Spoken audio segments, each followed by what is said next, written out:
But right now, let's get into this R. Kelly. We only don't jump ahead, y'all. Please don't jump ahead because some people have not watched season 2 yet of Surviving R. Kelly. So we're only going to discuss things that we found out in episode 1. In episode 1 of Surviving R. Kelly season 2. And it's called The Reckoning, and the first episode is titled It Hasn't Stopped. Y'all let me know, for those of y'all who have seen episode 1, what did y'all take from episode 1 that made you think why they titled the first episode It Hasn't Stopped? Because R. Kelly is locked up. So we know that he's not out there abusing anybody outside of those bars. Catch that. But anyway, we do know that. What I think they meant from It Hasn't Stopped by the title is the threats, because a lot of people are continually being threatened by people from R. Kelly, from people in his camp, allegedly. Geronda, she's being threatened. And y'all know I did commentary on Geronda Pace when her documentary, when she first came out a couple of years ago. I did a documentary on her. If y'all want to check that out, it's on my other channel, Tanya's Primetime TV Media Reviews. I did a story on Geronda Pace. But as far as the threats and everything, a lot of the family members are still being threatened. Even people from Lifetime, the production company, they're receiving threats. The writers, the producers, Lizette Martinez, Asante McGree, Faith Rogers, Andrea. I didn't hear her say anything about any threats. But you know, we don't know. But and then Geronda Pace. One thing I found really interesting. And again, y'all let me know how y'all feel about the part 1 and about anything that happened, about anything the people said in here. You said you couldn't watch any more R. Kelly abuse, didn't watch. Oh, well, it's going to be a whole nother season. It's supposed to be 3 seasons altogether. This is season 2 and it's only 5 episodes. It was more episodes last season, but I don't know how many the next season I have, but this season was 5 episodes. But one thing I found really interesting was in this particular season, in episode 1, his brothers seemed to really try to give R. Kelly an excuse to have done everything he's done over these past like almost 30 years. They seem to have given him an excuse. They was always like, you know, this happened when we was little. This person did this to him. Our family member did this to him. Our mother, she did this, but she didn't do that. And at the time when he was younger, they claim, you know, while Carrie and Bruce was claiming that they didn't like what was going on to them by their family member, who they still are not willing to say in this documentary. They said it before.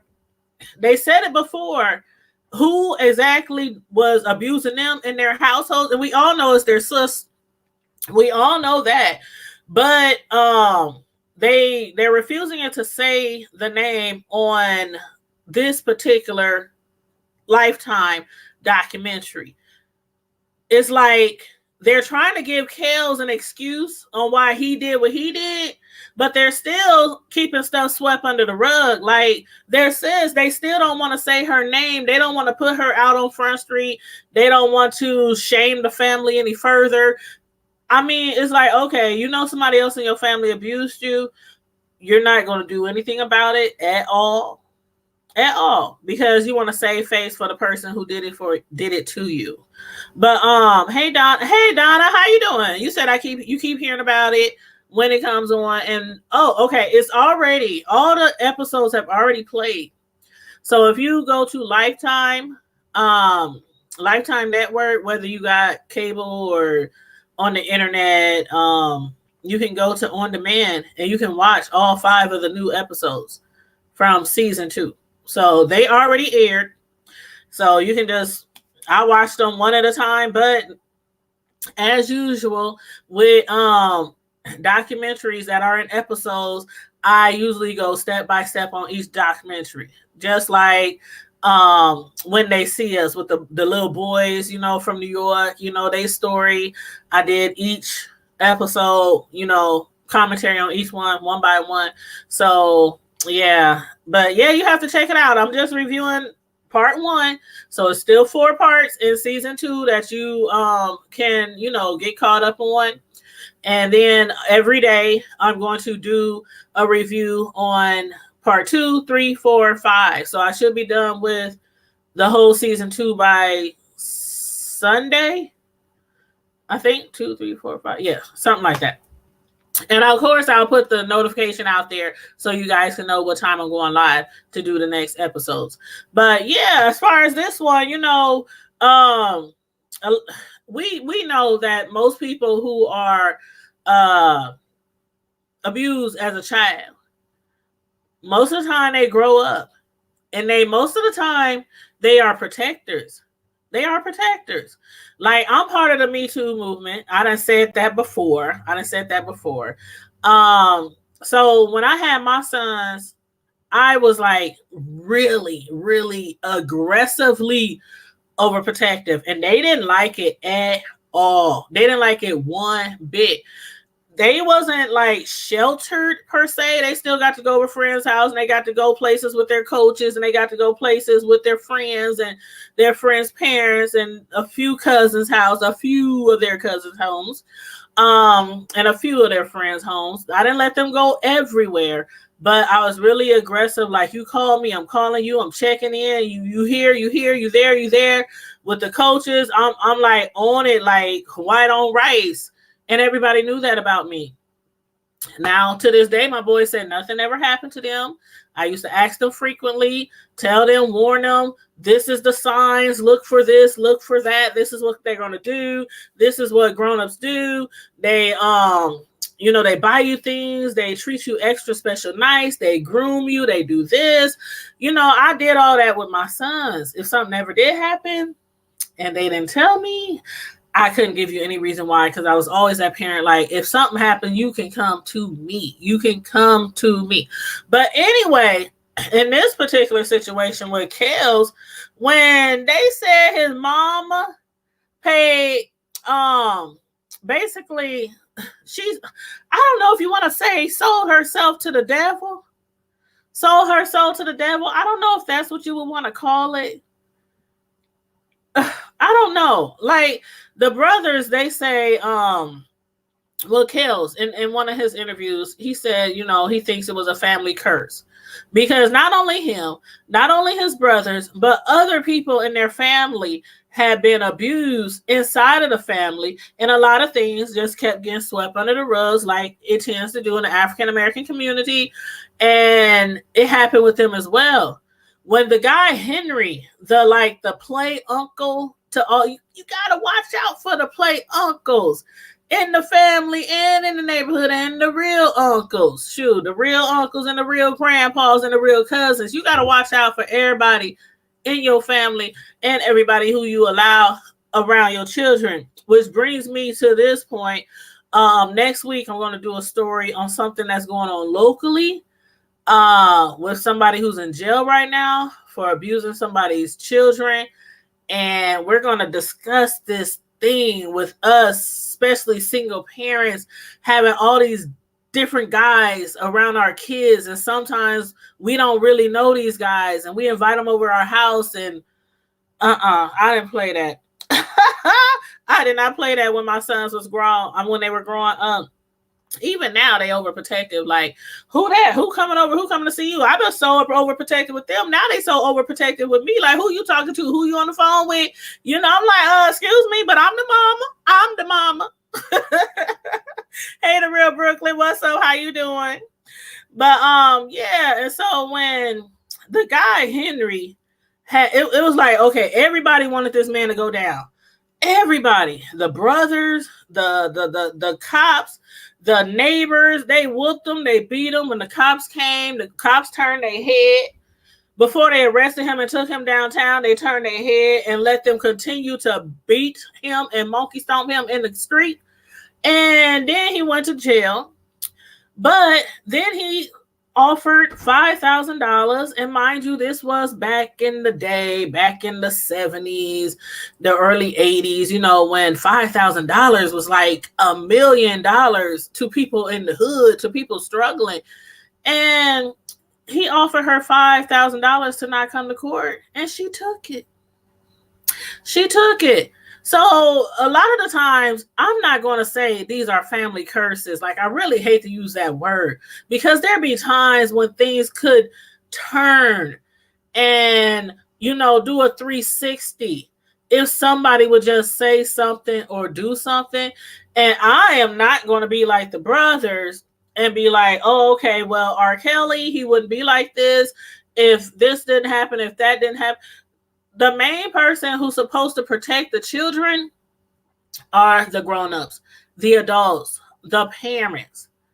And for his mother, and I know she's in heaven, so I ain't trying to, drag her or nothing like that, but the parents have to protect the kids. And by taking money, it's like you sold yourself to the devil. You just sold your child.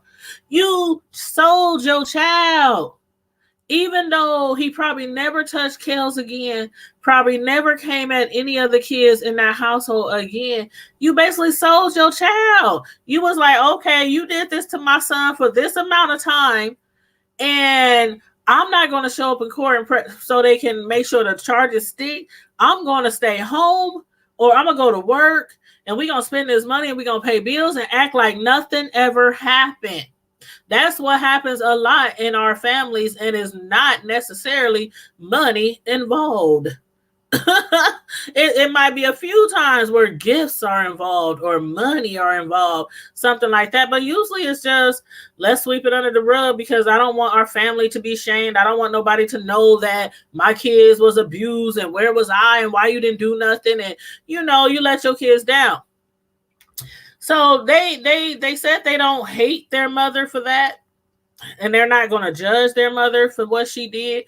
But that was one of the things that made Kels probably think it was okay for older people to mess with younger people, younger kids. And then on top of that, with their sis and her messing with them and nothing ever being done with that, and Kels being abused for like 6-7 years to the age of 14. By the time he age of 14, they said he was like used to it happening, and he started enjoying it and everything. And so when he became writing and singing and all that kind of stuff, and when he finally got up to the CD12 play, and he was talking to his brother and explaining to his brother, that person on that poster right there, referring to himself on the 12 play poster, which was one of my all-time favorite albums by him. But anyway, he was telling him, that person right there, that person is, he's strong, he's powerful, he can do anything. That person right there, and he was talking and referring to himself like he was another different entity altogether from R. Kelly. Like, R. Kelly and Robert Kelly is two totally different persons. Like, he was a split person, having split personality. And I kind of think that part might have been true. That part might have been true, especially with all the testimony and the allegations, and from what the witnesses, the victims turned survivors, had to say about him. How even his ex-wife, Andrea Kelly, who I still think to this day is not telling us everything we need to know. Not even close. I don't think she's telling us anything close, because she don't want to incriminate herself. And I still believe that from the time I first started discussing R. Kelly 2 years ago, or whenever it just blew up in his face. But I still think she's not telling us as much as we need to know. But that's neither here nor there right now for what I'm discussing. But yeah, it was like he got split personalities, and the victims, the survivors, they was always saying how Robert is like this nice person, this respectful person, this da da da, and then they would say like R. Kelly is this person and that person, and he's this and that. I mean, it was like really like he had two different personalities, like really. So the brothers, they seem like they are, um, they love him. They admitted him. They still love him no matter what he did, no matter all the people that lives he might have ruined. They still love him. They still support him. But they seriously are. They seriously sound like they are trying to defend his actions. A lot of this wasn't. A lot of the things they spoke about wasn't spoke about in season one. So I don't know if it's because more tapes came out, more charges came out, and now they're up there. Well, he did this because of this. If our mom wouldn't have done this, and if this wouldn't have happened, and this happened, and then they talk about their mom has to be turning over in her grave. I'm like, really? Your mom is turning over in her grave? Why? Because she was part of that back in the day that could have probably changed his whole entire life around. I mean, but I think he was saying that she was turning over in her grave because of all the things that she see going on with R. Kelly. But again, she paid a sacrifice. She sacrificed him when she accepted that $5,000 a long time ago, to keep that man, Uncle Henry. Man, I swear to God, like, what was that, a week ago? Me and Carmel Diva was on here talking about the uncles, how everybody got them uncles in their family, them uncles who you got to keep your eye on. Now, not all friends of the family, are bad, but them uncles, calling people uncles, making kids believe that this is my relative, this is my family member, this somebody I can trust, this somebody I shouldn't be afraid to be around. Sometimes we get these outside family members family titles that they don't deserve. That ain't no Uncle Tim. That's my homeboy. That's my friend from work. That's sometimes we can't be just giving family members these titles, making these kids when they're younger think, oh, this is my uncle. I can treat him the same way I treat my other uncle. And, if he does this, that's uncle. He knows what's best for me. You know what I mean? I hope somebody get where I'm going with that, But anywho.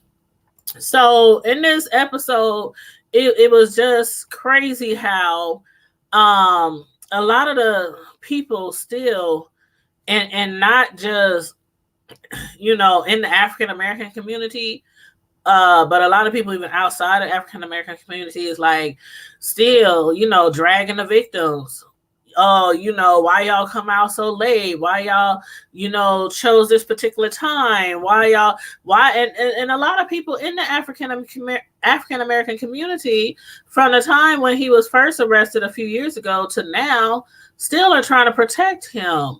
They still trying to protect him. They still think that this is a smear tactic, a smear campaign, just to bring a black brother down, just to bring a rich black. Well, he ain't rich no more.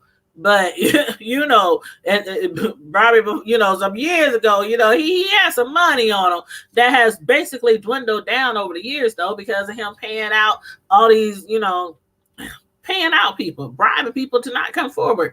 But anywho, a lot of people still think they just trying to bring a brother down, just trying to bring another brother down.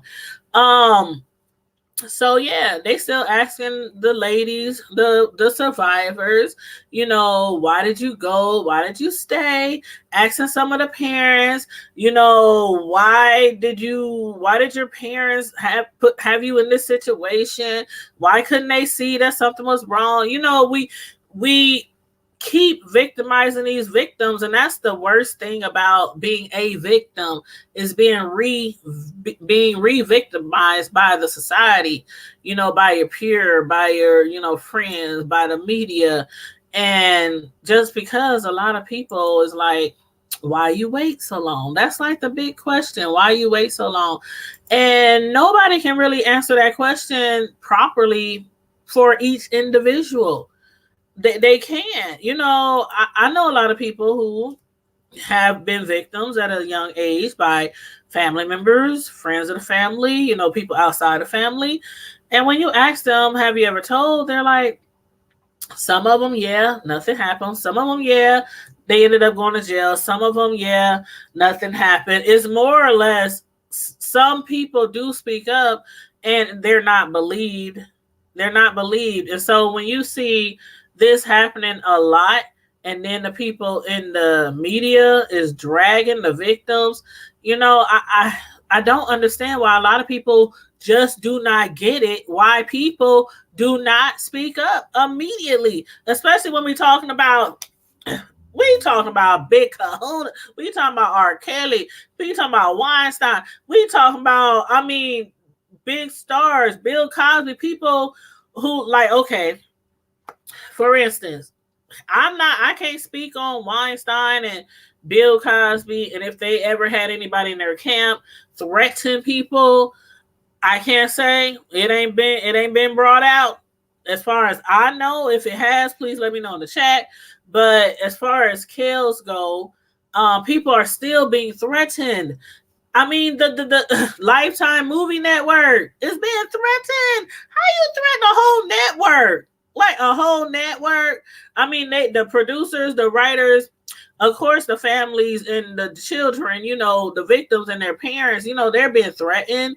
People are still putting stuff on the internet, on social media, trying to drag them, pictures, videos. When we was doing hashtag Me Too, they doing hashtags in support of R. Kelly. Like, okay, and then the craziest part of the show for me, and I got about another 30 minutes to wrap this up, so I'm trying to get this done as fast as I can because I got somewhere I got to be.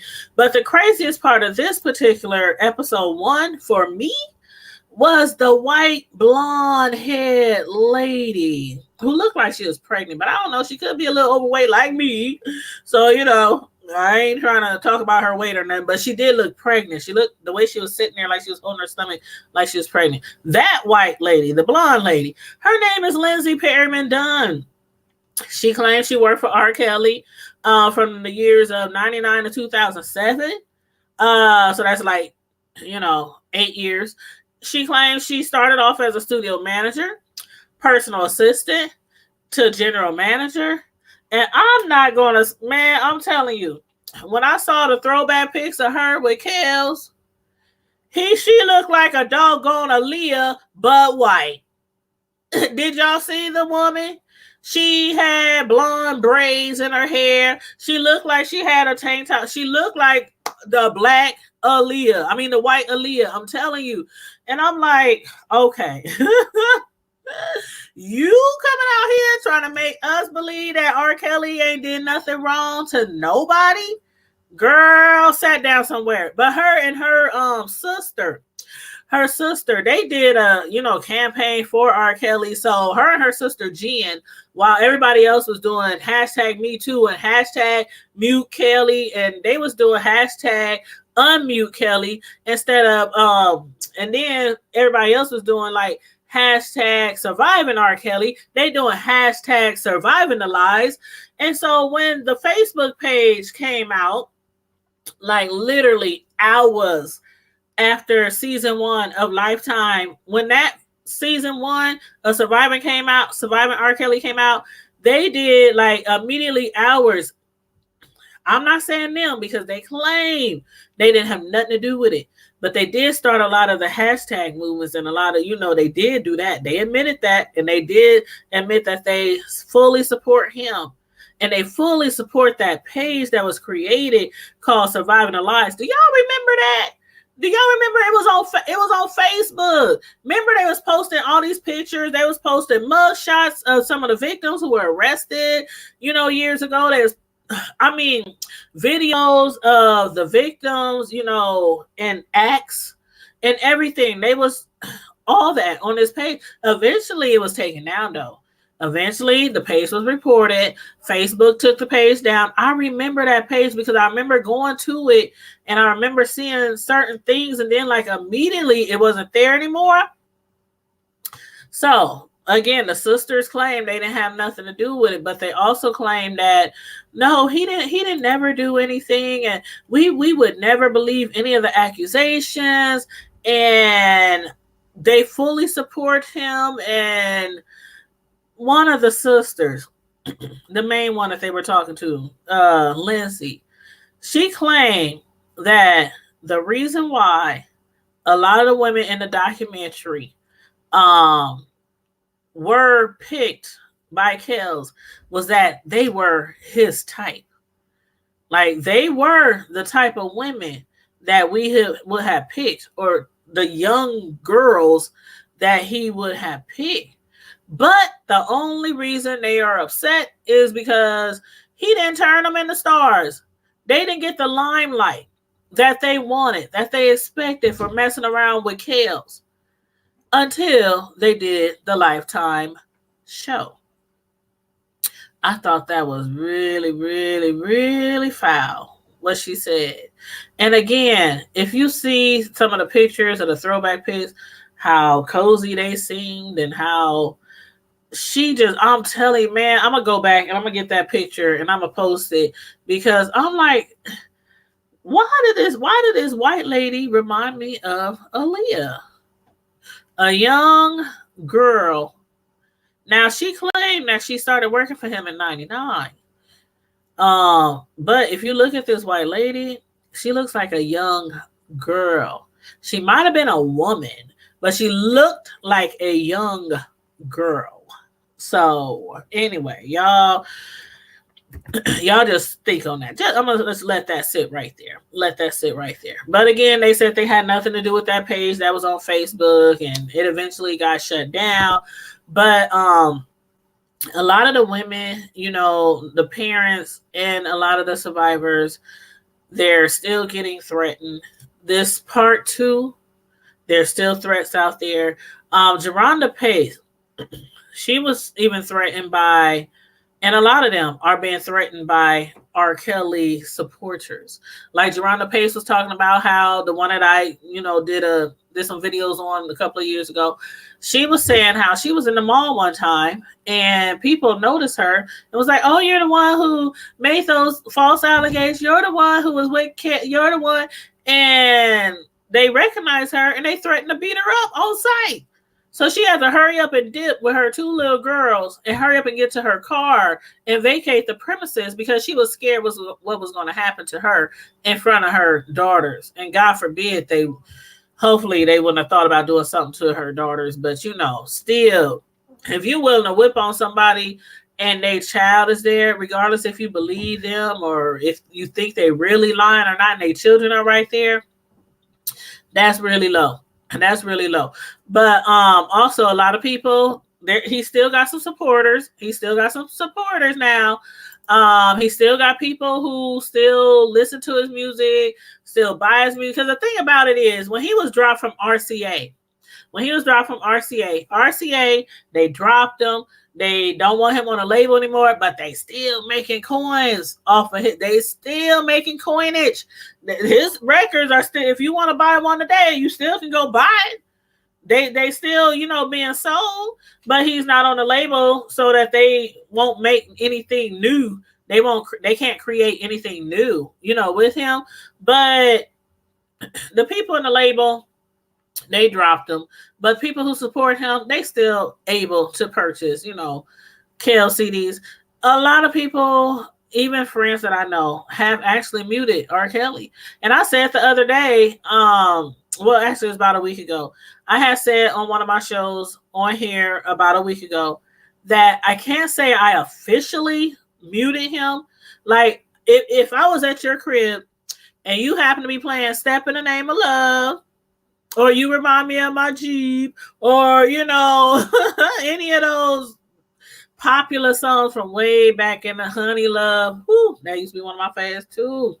But if you happen to be playing any of that stuff, I'm not going to be like, turn it off or I'm leaving. I need to go to another room because I don't want to hear this. I'm like trying to echo it out. Let me go sit in my car till y'all play something else. I ain't at that point like some people are, but I'm not out here actively purchasing his music. I still got music from way back in the day. I still got I got CDs all the way from back to the 80s, like all kind of CDs. And I still got them. I can't say that I take out his and listen to it. No, I don't do that. And a lot of the radio stations, I can't remember the last time. Now I live in Omaha, Nebraska, where Black people do live. We do live here, and there's more than just me and my family. Okay, and that might be crazy to some of y'all, but some people still be like, Black folks live in Nebraska. What they doing up in Nebraska? But anyway, I don't like play it regularly or anything like that. I don't purchase it anymore. And on the radio, I have series in my truck, and I don't even recall the last time I heard them play music on the radio. And I know a lot of people, a lot of, not record companies, but a lot of DJs and radio stations have muted, Kills. They have muted him. I can't say that is necessarily because of, like, who was they talking to? They was talking to Angela Yee. They were talking to Angela Yee in this season 1 episode. And Angela Yee, she was, voicing her opinions about everything that's been going on with R. Kelly over the years. And she was one of the people, one of the celebrities. And she ain't no huge celebrity, but a lot of people know her from the Breakfast Club. And she was voicing her opinion about, a lot of radio stations aren't playing him because they think that a lot of people involved with him, like his managers, his record company, his tour managers, his everybody, his whole entourage, his security guards, his stylist, his his barber, everybody basically let this happen. Because none of this R. Kelly wouldn't have still been able to be in the business. He wouldn't have still been able to make music, travel all over the world, have these girls flown in and out from, where he lived, from his estate, back home, being able to take care of all these women in his home. He would have never had the resources to do any of that if people weren't enabling him, if people in his circle wasn't enabling him. That goes from his brothers, that goes to his entourage, to his camp, a lot of other celebrities too. But still yet, we don't see any charges being brought against anybody else in his entourage or in his camp. Everything's still focused on him right now, although I think that will change. I really do think that will change. I think once Kels realize how much time he could possibly get, like when it gets down to the nitty gritty, I think that's when he's going to talk. Because while that pretty, well, he ain't as pretty as he used to. He ain't as cute as you know what I'm saying? He ain't all that like he used to be. But he's still in that prison full of wolves. I'm sure he looked darn good to a lot of people up in there, and him surviving years in there without being having things done to him that he's done to other people, like unwillingly, people doing stuff to people who weren't willing, or people who were too young, or taking advantage of people, intimidating people, things like that. He's not going to go years without that not happen to him repeatedly. So I think eventually, y'all let me know how y'all feel though, but I think eventually he will start talking and he will start throwing names. He has nothing to lose. Even if he go back home, he don't have no money. Ain't nobody signing him on no record deal. Now he could, do an old school thing like No Limit, Master P, or some of them, and start selling stuff out of his truck. He could do that. But then again, it's like a nation divided on this. A lot of people still support him, but a lot of people can't stand him. So he'll never be as rich and famous as he used to be when he was out there, being enabled by a lot of people and being able to do what he did until more of these videotapes started coming out and all these extra allegations started to come out and these documentaries from Lifetime started to come out. So that's what I want to say about Angela Yee. A lot of the DJs, they ain't feeling him anymore. They ain't feeling his music. I mean, when the last time you heard R. Kelly been played on your radio, whether it was local or whether it was on Sirius radio? Even when I listen to like the Heart and Soul or the Slow Jam, those stations like that, I cannot remember the last time I've heard an R. Kelly track on anything. So I do believe a lot of people, at least a lot of people in America, has muted R. Kelly. But y'all let me know. Have y'all muted him? Do y'all care? Because I know some people care enough to they're like, okay, I hate what he did. I know what he did. I know he did it. I know without a shadow of a doubt that he's done all these horrible things to people, to young women, to young ladies, to girls. I know he's done it. But I still love his music, so y'all can say whatever, and that's still my, and I'm still gonna listen to his music. Where are y'all at on that? Do y'all believe he's guilty, or do some of y'all still believe he's innocent?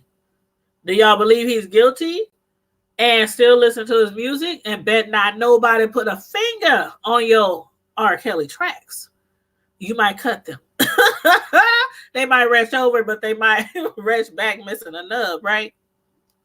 Or do y'all believe that he is guilty and y'all also got rid of all his records? So, some people believe he's guilty and keeping his records. Some people believe he's guilty and they tossed out his records. So, and it's a personal choice. I would never judge anybody because, again, I have not muted R. Kelly. I don't like play his music. I don't like go somewhere and be like, oh, put on Kales, at the club or up to my house. I ain't doing none of that. But I have not yet thrown away all my art. And I got all of them. All the way back. So that's why I say I would never judge anybody if they, still listen to his music or anything like that, just purpose. The main purpose of us, speaking about this, the victims, survivors, I should say, speaking about this, Lifetime Network, still speaking about this. I have to give my props to, before I wrap this up, I got about 17 more minutes, but I think I'll be done before then.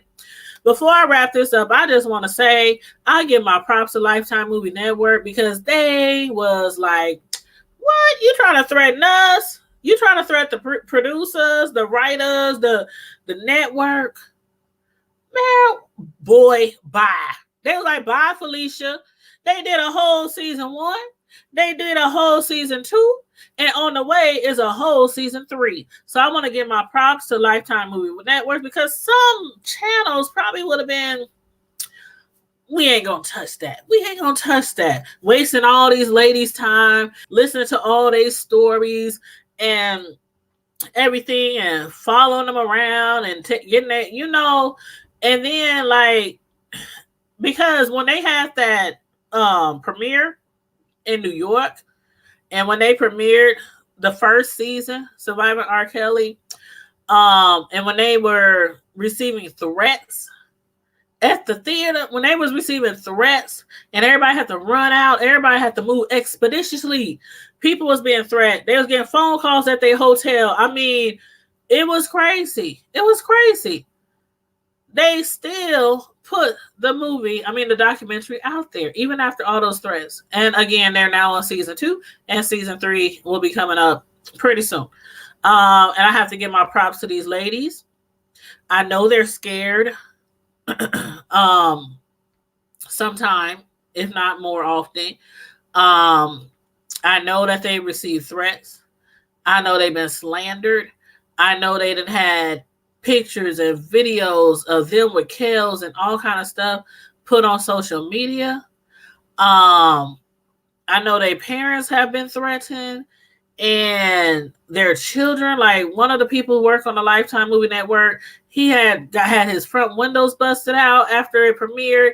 He had people calling him saying, "We know how old your child is. We know your child's name." I mean, a lot of these people in this project, from the survivors on up, a lot of them has been threatened, and they still moving forward. And my heart goes out to that one, the one who started having seizures after all this has started. She had, after she was being threatened, and after her pictures got put out, and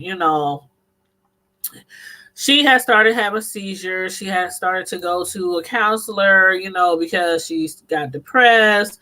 And then her parents, was pastors, and she felt like an embarrassment to her family, to her community, to her church. And I'm like, I get, where she's coming from. I get where she's coming from, where it's like, when you have a pastor like her, it's different when like, a lot of y'all know that my mother was really strict when I was growing up.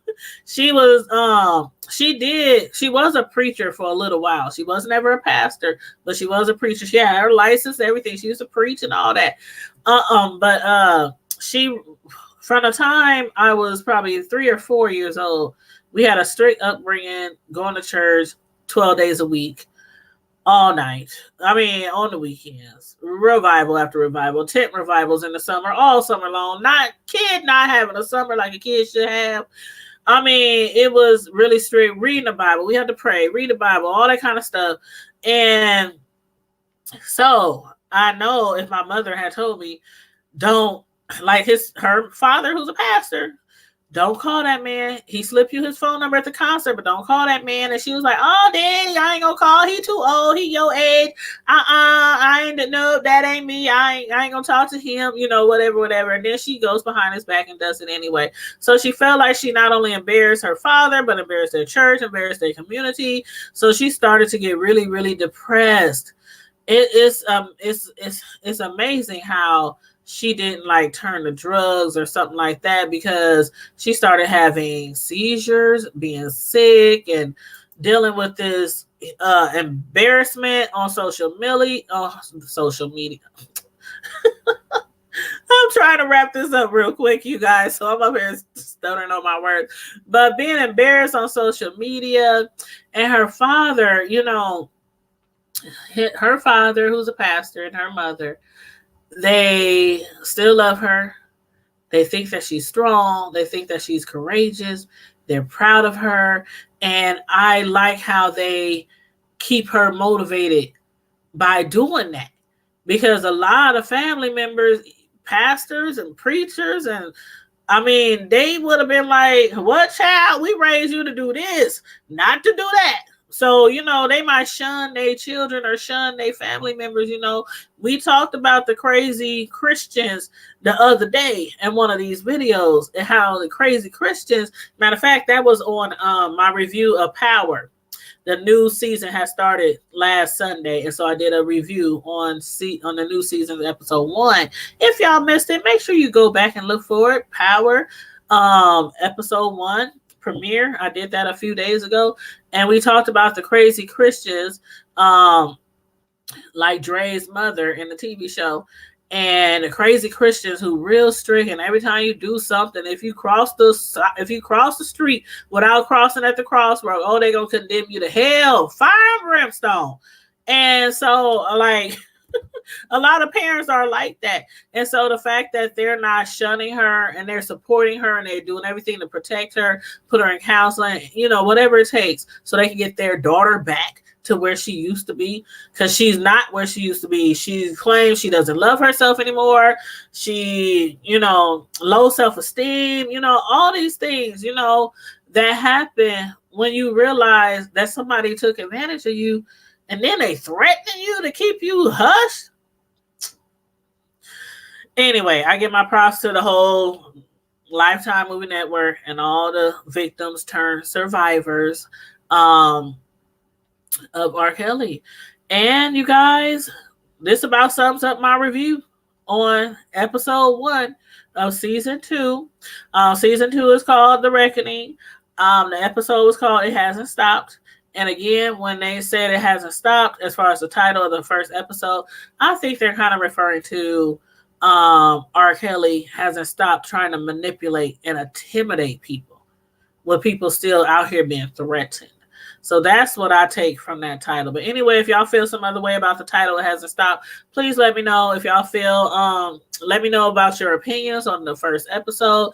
Again, all we did talk about was the first episode today. So for y'all who hasn't seen the second through the fifth episodes, there are no spoilers here for the second through the fifth episode.